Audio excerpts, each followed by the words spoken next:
नमस्कार, यह है कहानियों का अद्भुत संसार किस्सा कहानी और मैं मंजीत ठाकुर आपको सुना रहा हूं राधा कृष्ण की लिखी एक कहानी जिसका शीर्षक है मैना। अलियार जब मरा तो 2 पुत्र, छोटा सा घर और थोड़ी सी जमीन छोड़कर मरा। 10वीं के दिन दोनों भाई क्रियाकर्म समाप्त करके सिर मुंडा कर आए तो आने के साथ ही बंटवारे का प्रश्न छिड़ गया और इस समस्या के समाधान के लिए इतने जोरों से लाठियां चली कि दोनों भाइयों के मुंडित मुंड फूट गए। दोनों भाइयों ने इस प्रकार एक दूसरे का सिर फोड़कर अपना अपना अपमान मान लिया। बड़े भाई मुसाफिर की धारणा थी कि छोटे भाई ने सिर फोड़कर मेरा भारी अपमान किया है। छोटे भाई जगन की भी यही शिकायत थी कि बड़के भैया ने बड़ी मजबूत लाठी से मेरा अपमान किया है। दोनों ने प्रतिज्ञा की कि इस अपमान का बदला नहीं लिया तो मेरा नाम नहीं। किंतु अपमान के प्रतिशोध के लिए मुकदमा लड़ने को किसी के पास पैसे नहीं थे, केवल लाठियों का भरोसा था, लेकिन इसका मौका नहीं था। दोनों ही सतर्क रहते थे। खैर, किसी प्रकार दोनों भाई अपने उसी घर में एक म्यान में 2 तलवार की तरह रहने लगे। लेकिन एक म्यान में 2 तलवारों के रहने से तलवारों का उतना नुकसान नहीं होता जितना कि बेचारे म्यान का। दोनों का क्रोध अपने घर पर ही उतरता था।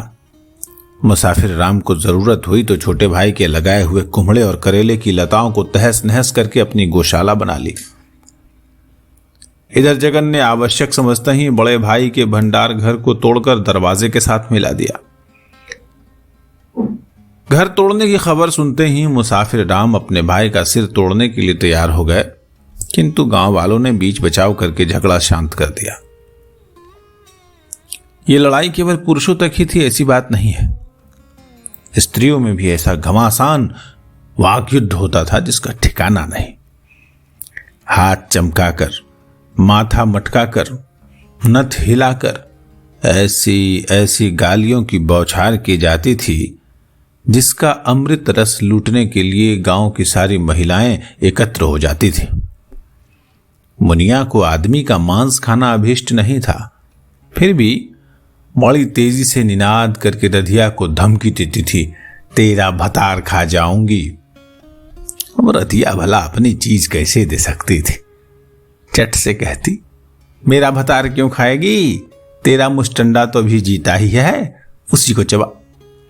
और इसी प्रकार दोनों देवरानी जेठानी साहित्य के नवरसों में भिन्न गाली रस की सृष्टि करती थी। ये लड़ाई झगड़ा, गाली गलौज 1-2 दिन रहता तब तो ठीक। यहां तो महीने की लंबी डग मारता हुआ साल चला गया। घर के बाहर सभी लोग इस झगड़े से ऊब उठे। गांव वालों ने कहा, भाई तुम लोग आपस में क्यों इतना झगड़ा करते हो? अपनी अपनी चीजें बांट लो, बस झगड़ा खत्म। सोनू ने सकार लिया, बात ठीक है। आखिर एक दिन गांव वालों की पंचायत जमा हुई। सब कुछ देखभाल कर दुखहरन पाड़े ने तंबाकू फांकते हुए फैसला सुना दिया और तब आंगन के बीच में दीवार खींच दी गई। घर की कोठरियों को गिन गिन कर अलग किया गया। हल बैल, खेती बाड़ी सब कुछ अलग अलग हो गए। अब कोई भाई किसी से बोलना भी पसंद नहीं करता था, एक दूसरे को देखते ही घृणा से मुंह फेर लेता था। इस घटना को 2 वर्ष बीत गए। बिल्ली की तरह घर घर घूमने वाली पद्मिनी काकी एक दिन मुसाफिर के घर आकर बोली, मुंह मीठा कराओ तो एक बात कहूं। रधिया ने उत्सुकता से पूछा, कौन बात है काकी, कहो ना। अरे तुम्हारा भतीजा होने वाला है। रधिया का चेहरा घृणा से सिकुड़ गया, क्रोध से जल उठी, मुंह बिचकाकर बोली, है नौज, चूल्हे भंसार में पड़े भतीजा और देवी मैया के खप्पर में जाए हमारे देवर जी और देवरानी जी। इनको बेटी बेटा हो इससे हमको क्या, और नहीं हो तो इससे क्या। अगर इन लोगों का बस चले तो हम लोगों को न जाने कब फांसी लटका दे। ये लोग जैसे अपने हैं उससे तो अच्छे गैर भले। इस प्रकार रधिया ने भली भांति साबित कर दिया कि इससे मुझे तनिक भी खुशी नहीं और पद्मिनी काकी का मुंह मीठा खाने लायक नहीं। ये बात बड़े विस्तार पूर्वक मुनिया के निकट पहुंची। रधिया जलती है ये सुनते ही उसे एक ईर्ष्यामय आनंद हुआ। बोली, अभी से उस कलमुही के कपार में आग लग गई, तब तो लड़का होने से वो छाती फाड़कर मर जाएगी। जगन घर में आया तो उसे भी यही समाचार सुनना पड़ा। सुनकर उसे हर्ष नहीं हुआ, घृणा से जी छोटा हो गया। अपने भाई भौजाई होकर भी ये लोग कितने नीच हैं। बोला, ये लोग तो जन्म के जलंत, उनकी बात को लेकर कहां तक क्या किया जाए। उन दिनों पद्मिनी काकी प्रतिदिन एक नई सनसनीदार घटना की खबर लेकर मुनिया के निकट उपस्थित होती थी। आज रधिया देवी मैया के मंदिर में धरना देने गई है कि तुम्हारे पेट का लड़का नष्ट हो जाए। आज एक ओझा बुलाया गया है, बड़ा नामी ओझा है। उसके मंत्र का मारा हुआ पानी भी नहीं पीता। भगवान जाने क्या होगा। रोज ऐसी घटनाओं का उल्लेख करके वो मुनिया से कुछ न कुछ जोक टोक के लिए झटक ही लेती थी। किसी प्रकार इन मारण, मोहन, उच्चाटन, वशीकरण से घोर युद्ध करता हुआ कई महीनों का सुदीर्घ समय व्यतीत हो गया। आज मुनिया को लड़का होने वाला है। उसकी वर्षों की मुराद पूरी होगी, खाली गोद भर जाएगी। जगन के इष्ट मित्र भी चहक रहे थे कि भाई भरपेट खिलाना पड़ेगा। जहां 2.25 सर से सटाक भर भी कम नहीं खाते। जगन प्रसन्नता से पुलकित होते हुए उत्तर देता कि अरे 3 सर से छटाक भर कम नहीं खाते तो क्या हुआ, इतना खिलाऊंगा कि तुम्हारा खाते खाते पेट भर जाएगा। भीतर गांव की बड़ी बूढ़ी स्त्रियां बच्चे की सेवा शुश्रूषा कर रही थी। अन्य महिलाएं स्वयं सेविकाओं की तरह दूसरे दूसरे काम में व्यस्त थीं। लेकिन न मुसाफिर का पता था और न रधिया का। बाहर एक आदमी ने जगन से कहा, इस समय तुम्हें सब बैर भूलकर अपने भाई को बुलाना चाहिए था। जगन ने उत्तर दिया, बुलाया भाई, 50 दफे आदमी भेजा, खुद गया। जब आते ही नहीं तो क्या करूं। भीतर की औरतें सब आपस में कह रही थी कि ऐसे समय में आदमी सब लाग डांट भूल जाते हैं। भाई भौजाई होकर भी वे लोग नहीं आए। इस समय भी मुनिया कहने से नहीं चुकी, चूल्हे में जाएं वे लोग, नहीं आए यही अच्छा हुआ। इस समय रधिया अपने घर में चिंता से चूर बैठी थी। ईर्ष्या से उसका कलेजा जल रहा था। बार बार भगवान को दोष दे रही थी कि उसको लड़का क्यों हो रहा है, मुझे क्यों नहीं हुआ। मुसाफिर को तो ऐसा मालूम होता था कि जैसे उसका सर्वस्व लुट गया। अगर कहीं लड़का हुआ तो मेरे घर द्वार का भी मालिक वही होगा। आज तक उसने अपने निसंतान होने के विषय में कभी नहीं सोचा था, किंतु अब यही बात तीर की तरह उसके हृदय को बार बार बेध रही थी। गाल पर हाथ रखे वो इन्हीं ईर्ष्या में विचारों में मग्न था। पड़ोस का शोर उसे ऐसे मालूम होता था जैसे ये सब आयोजन उसी को चिढ़ाने के लिए किया गया है। इसी से मैं मालूम हुआ जगन के यहां लड़की पैदा हुई है। मुसाफिर ने एक लंबी सांस खींचकर कहा, जाने दो, लड़का नहीं पैदा हुआ यह अच्छा ही हुआ।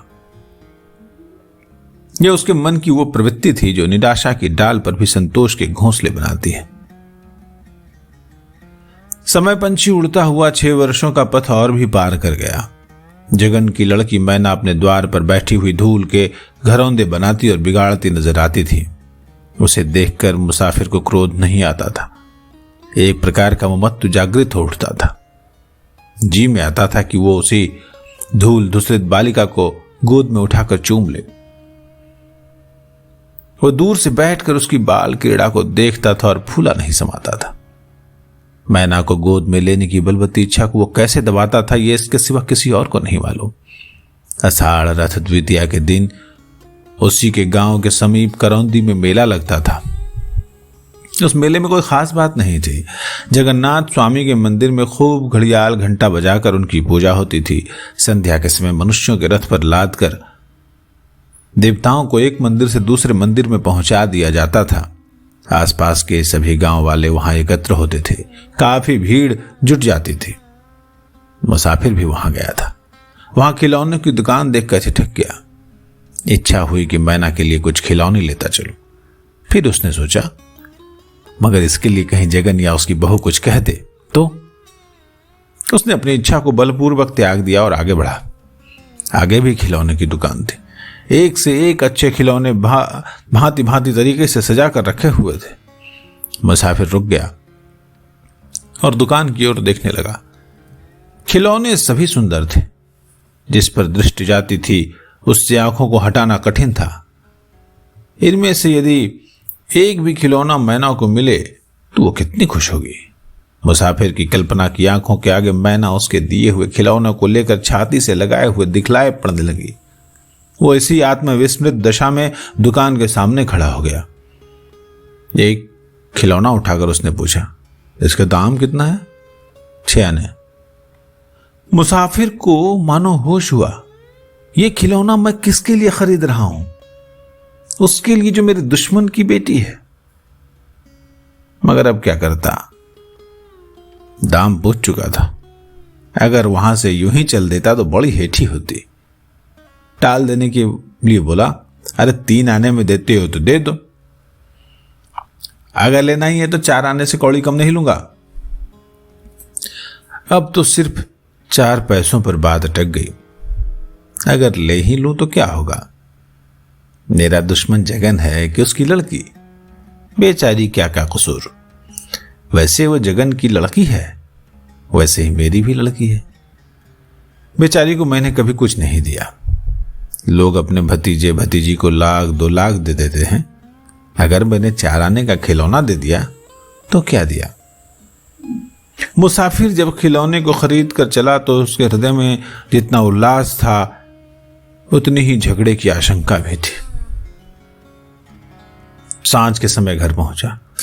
मैना उस समय अपने पिता से पाई हुई सीटी बजा बजा कर खुश हो रही थी। इसी समय मुसाफिर जाकर उसके सामने खड़ा हो गया। खिलौना हाथ पर रखकर बोला, देख बेटी, ये खिलौना तेरे लिए लाया हूं, पसंद है? मैना खुशी से नाच उठी। बोली, हाँ चाचा, खूब पसंद है। अब की मेले में जाओगे तो मेरे लिए एक हाथी, एक खरगोश और एक कछुआ लेते आओगे? अच्छा, लेता आऊंगा, कहकर मुसाफिर ने उसे गोद में उठाकर चूम लिया। मैना बोली, तुम बड़े अच्छे आदमी हो चाचा। तुम मेरे लिए मेले से खिलौना ला देते हो, गोद में लेकर दुलार करते हो। मुसाफिर ने स्नेह पूछा, और तेरा बाप, वो दुलार नहीं करता? मैना सिर हिलाते हुए बोली, नहीं, वो दुलार नहीं करता। वो तो मुझे गोद में भी नहीं लेता। एक दिन मुसाफिर गोद में मैना को लिए हुए घर के भीतर गया तो रधिया बोली, तुम्हारे रंग ढंग मुझे अच्छे नहीं लगते। मुसाफिर ने सहज उत्सुकता से पूछा, क्यों, क्या हुआ? अरे पराई बेटी के पीछे काम धंधा छोड़कर दिन रात पागल बने फिरते हो। अगर अपनी बेटी होती तो क्या करते? कल खेत पर भी नहीं गए, सारा दिन बांस की गाड़ी बनाने में बिता दिया। मुसाफिर ने हंसकर कहा, पराई बेटी कैसे हुई? क्यों मैना, तू दूसरे की बेटी है? मैना ने सिर हिलाकर कहा, नहीं, तब किसकी बेटी है? मैना उसके गले में अपनी दोनों बाहें डालकर बोली, तुम्हारी। मुसाफिर मुस्कुराता हुआ गर्व से अपनी पत्नी की ओर देखकर बोला, देखती हो? रधिया ने कहा, सब देखती हूं, लेकिन अगर कुछ हो गया तो यही समझ लो तुम्हारे सिर का बाल भी नहीं बचेगा। जो कुछ असर कसर बाकी है वो सब पूरा हो जाएगा। मुसाफिर ने मैना को चूम कर कहा, मेरी बेटी को क्यों कुछ होगा? जो कुछ होना होगा सो इसके दुश्मन को होगा। क्यों बेटी? मैना ने सिर हिलाकर अपनी सहमति जता दी।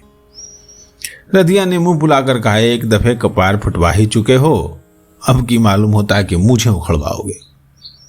मुसाफिर के दिल में कुछ चोट सी लगी। उसने सिर उठाकर कहा, तुम तो मैना को फूटी आंखों भी नहीं देख सकती। ये मेरी गोद में नहीं आएगी तब तुम्हारा कलेजा ठंडा रहेगा।